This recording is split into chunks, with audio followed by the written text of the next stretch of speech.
Сәлем, сіздермен бірге асхана әлемі. Бүгін каналымда еттен котлет дайындайтын боламыз. Өте тойымды тағам болып келеді және жасалу жолы да өте тез. 1 килограмм фаршқа алдын ала суға езіп дайындап қойған нан керек болады. Менде ақ нан, сіздер қара нан қолдансаңыздар да болады. Барлық граммовкаларды описанияда қалдыратын боламын. 1 килограмм фаршқа нанымызды қосамыз, пиязымызды қосамыз, үткіштен өткізілген, сарымсақты, тұз және қара бұрыш қосып, бәрін араластырып, котлеттің формасын жасайтын боламыз.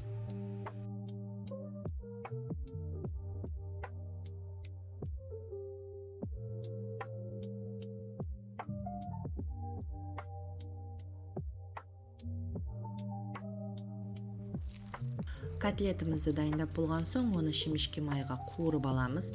Қуырып болғаннан кейін, оны алдын ала дайындалған ыдысымызға саламыз.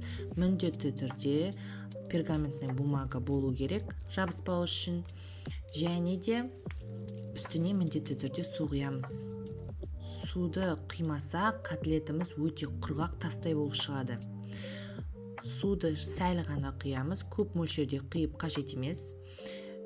Сәл су құйған соң 180 градуста қызып тұрған пешімізге 30 минуттай пісіріп аламыз.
Міне біздің котлетіміз толық дайын болды. Котлеттің гарниріне пюре бердім.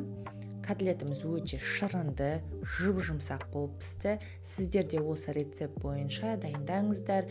Міндетті түрде сіздерге ұнайды. Асхана каналына тіркелуді ұмытпаңыздар, достар. Келесі кездескенше сау болыңыздар.